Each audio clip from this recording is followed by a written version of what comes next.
Desperation is a stinky cologne, and the media push around Disney Plus has no other definition in my mind. If you look at my cell phone right now, I don't know if you'll be able to see this, but Verizon is shilling Disney Plus to me. I don't even. Why? I have no interest in Disney Plus. None. I have no interest in ending up at the end. I subscribed to Netflix and Hulu because it was significantly cheaper than TV. Then all the networks got greedy and wanted to start their own thing. So now you want $15 for Netflix, $15 for Hulu, $15 for Disney Plus, $15 for Amazon, or whatever the case.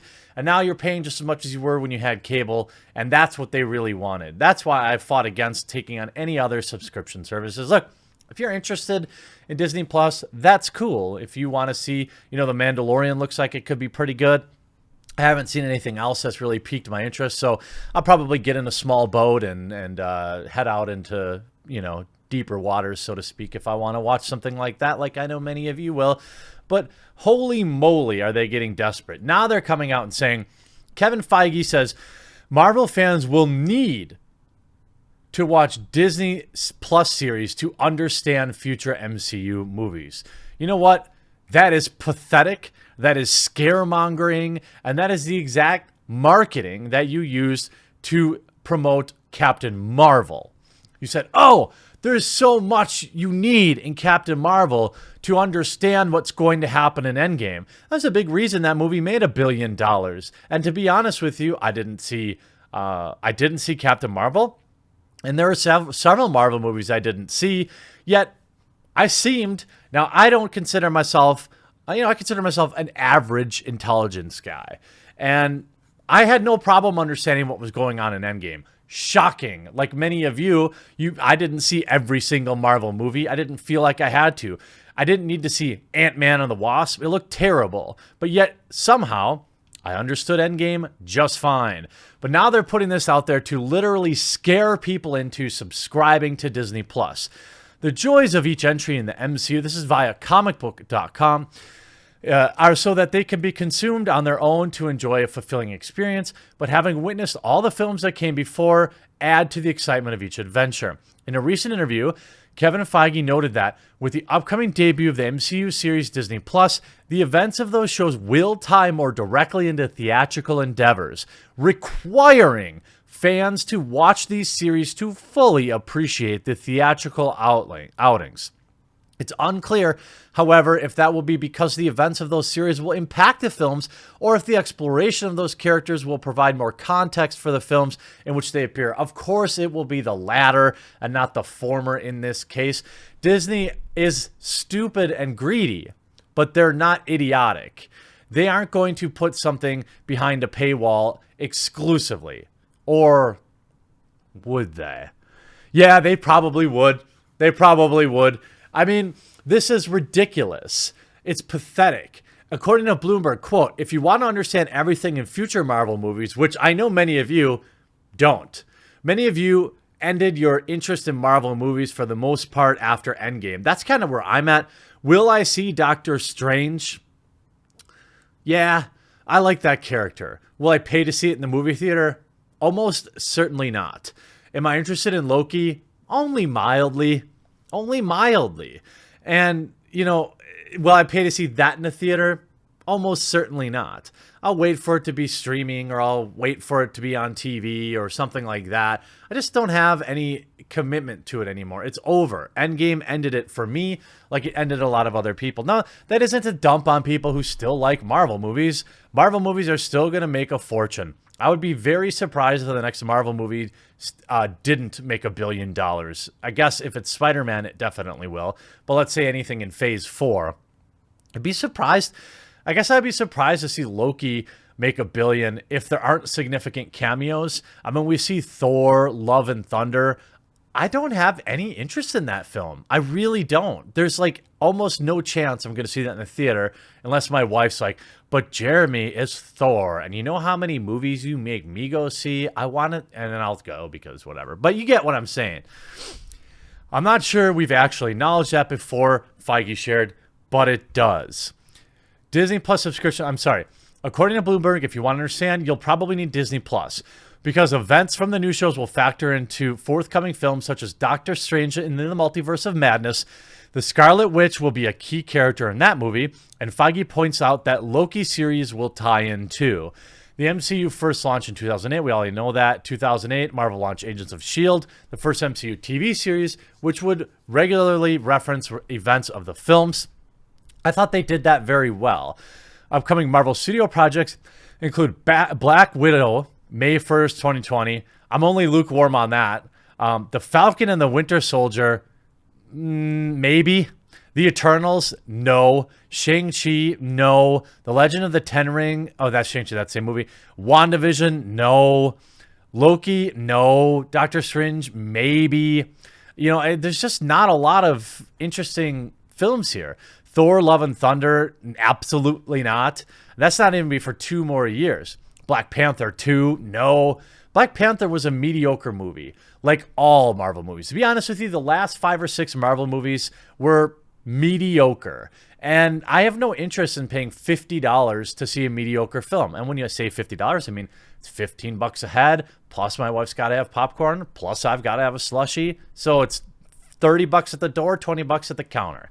But what else do we know about Disney Plus? Well, Disney's $7 price. It will cost $7. So is it a fortune? No. I think they've priced themselves correctly. I think that, you know, any more than 10, it would be a definite no. Disney's $7, rival to Netflix, will stream movie shows and originals from Marvel, Star Wars, Pixar, and its own studio, plus a library of classics. The value, to be honest, is fair. $7, you're going to get some original programming like The Mandalorian. You're going to get access to all of the series that they pulled from Netflix, which is annoying to me. You had a lot of decent shows on Netflix that Disney pulled. So now you're going to have another $7 a month app if you want to continue watching those shows. So in a lot of ways, Disney is also holding hostage those series. If you fell in love with them on your Netflix subscription, now you've got to pay $7 more a month. Disney called it the future of the company and its entertainment giant's upcoming streaming service for almost everything it creates, taking on Netflix. You're not going to take on Netflix because Netflix has original programming. Disney's going to have original programming. Hulu has original programming. And to be honest, there's always 1 or 2 shows on almost every network that I really like. I really like the Jack Ryan on Amazon. I think that's a good show. Hulu has the Stephen King kind of what is that called? I forget. You know what I'm talking about. Netflix has Stranger Things and Black Mirror, which was poor this year. Hulu has Letterkenny, which also was not good this year. Netflix has Trailer Park Boys, which has been circling the drain, but it's still good. I mean, everybody has a couple of shows you like, but now I'm back into the old cable thing where I'm paying $50 to $75 a month for 8 shows that I like. It was good when it was all on Netflix. I'm not sure how many people are going to be willing to keep forking out money.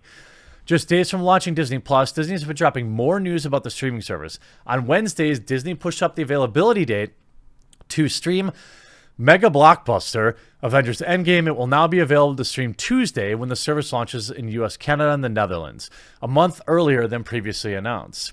And then Thursday, Disney announced it had broadened device support to Amazon Fire TV streaming devices, which had been a gaping hole when the company first revealed it in August and the list of supported hardware. Disney also announced supporting for Samsung and LG products. The company also revealed on March 31st that Western European launch name for Disney Plus, including the UK, France, Germany, Italy, Spain, and other countries in the region. And a couple other weeks earlier, Disney made waves by announcing a new deal with Verizon. That's why it's on my phone. Thanks for that, Verizon. To give the carrier's unlimited wireless customers a year free. Oh, thanks, Verizon. Okay, well, I guess I'll have a year free of Disney Plus. The offer boosts Disney's competitiveness against Apple TV. Oh my God, I forgot about Apple TV too. Another closely watched streaming service that launched November 1st. The tech giants, whose service is $5 a month for a small library of originals, will give a year free of Apple TV to anyone who's bought one of its gadgets since early September.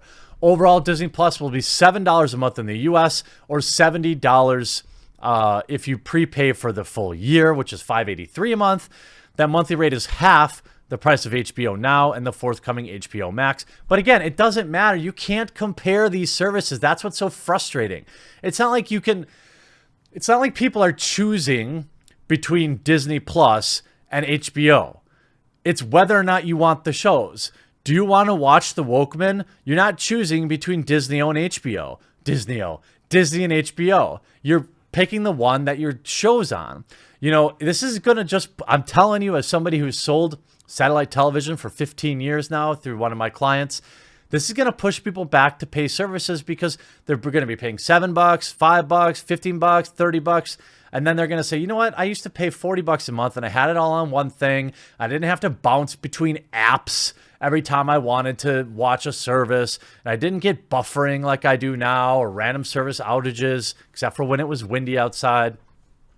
Much of Disney Plus' original programming leans on the company's big budget franchises, its Marvel original shows. For example, there's going to be closely knit storylines that play out on the big screen in theaters. Even though Disney Plus is a company's answer to Netflix, it won't be releasing episodes of the original series at once like the giant rival does. New episodes will be coming out weekly, which I hate.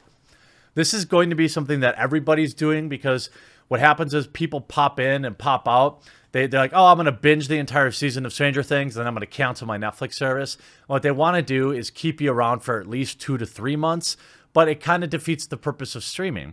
See, when I stream stuff, if they were to go to weekly, I would just wait until it's all done and then watch it. There's no such thing anymore as must-see TV. There used to be water cooler TV like The Walking Dead in its original era or Game of Thrones in the original era, where you kind of felt if you worked in an office environment or really anywhere where you worked with other people, you wanted to know what happened on the shows the night before so you could keep up with all the talk. But name a show like that now. There isn't. And I don't think there will ever be again because people are finding other things to do with their time. Heck, they're watching my YouTube videos. They're hitting like, they're hitting subscribe, they're turning on the notifications. They're getting their information ahead of time before they commit to a show. And then they're realizing that, boy, this show is pretty average and I'm making an appointment every week to watch it.